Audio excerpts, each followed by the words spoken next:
ایک رات نا گھر سے بچے کے رونے کی آواز آتی رہی، بڑا دل تڑفا، لیکن محتاط لوگ تھے، رات کو دروازے پہ دستک نہیں دی۔ صبح فجر کے بعد جب تھوڑی گہما گہمی ہوئی تو آپ نے دروازے پہ دستک دی، ایک پردہ خاتون نے دروازہ کھولا۔ آپ نے فرمایا ساری رات تیرے گھر سے بچے کے رونے کی آواز آتی رہی، خیر تو ہے؟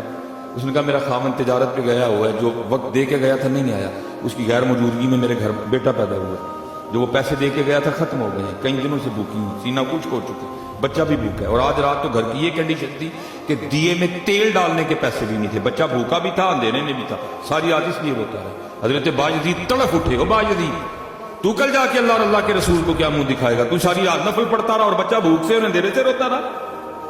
برادر جی اس کو یاد رکھیے گا، اس کو اتنا لائٹ نہ سمجھیے گا۔ حضور نبی علیہ السلام جلوہ گر تھے، صحابہ حاضر خدمت، آپ نے فرمایا اللہ کی قسم وہ مومن نہیں ہے۔ صحابہ تڑپ اٹھے، حضور قسم اٹھا رہے ہیں، اللہ کے نبی کو قسم اٹھانے کی کوئی ضرورت نہیں۔ پھر فرمایا اللہ کی قسم وہ مومن نہیں ہے، پھر فرمایا اللہ کی قسم وہ مومن نہیں ہے۔ صحابہ رو کے عرض کرتے ہیں اللہ کے رسول وہ کون ہے جس کے لیے آپ 3 بار قسم اٹھا کے کہہ رہے ہیں وہ مومن نہیں ہے؟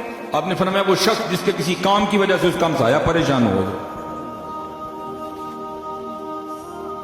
آپ اسی وقت بازار گئے، سودا سلف خریدا، لا کے اس کو دیا، فرمایا میں بھی دھیان رکھوں گا، تجھے ضرورت ہو تو بھی پیغام دے دے۔ خامد واپس آیا، ظاہر اس کو پتا تھا میں لیٹ ہوں، اس نے آتے سب سے پہلا سوال یہ کیا کہ پریشانی تو نہیں ہوئی؟ اس نے کہا بس 1 دن اور 1 رات ہوئی، پھر نہیں۔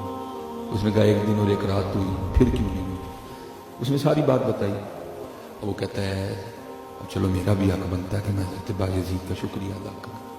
اس نے آ کے دروازے پر دستک دی، حضرت نے دروازہ کھولا، جی میں آپ کا ہمسایہ ہوں، وہ آپ نے میری غیر موجودگی میں بڑی شفقت فرمائی، میرا شکریہ قبول کرا۔ اب آگے سے اس کو کہتے ہیں شکریہ چھوڑ، یہ بتا وہ جو بچہ ساری رات روتا رہا اس پہ تو نے مجھے معاف کر دیا؟ وہ آگے سے کرتا ہے حضرت آپ کیسی بات کر؟ آپ نے فرمایا جن سے ہم نے دین پڑھا انہوں نے جن سے پڑھا ہم کو صحابہ کہتے ہیں، اور صحابہ کہتے ہیں حضور نبی علیہ السلام ہمسائے کے لیے اتنی تاکید فرمایا کرتے تھے، ہمیں گمان ہو گیا تھا کہ حضور نبی علیہ السلام ہمسائے کو وراثت میں شریک نہ کر دیں۔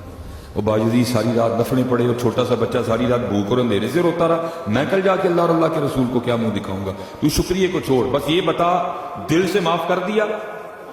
اب پھر وہ بھی آگے سے عرض کرتا ہے حضور پھر آپ بھی معافی کو چھوڑیں، آپ بھی مجھے کلمہ پڑھا کے سونے دین میں داخل کر لیں گے۔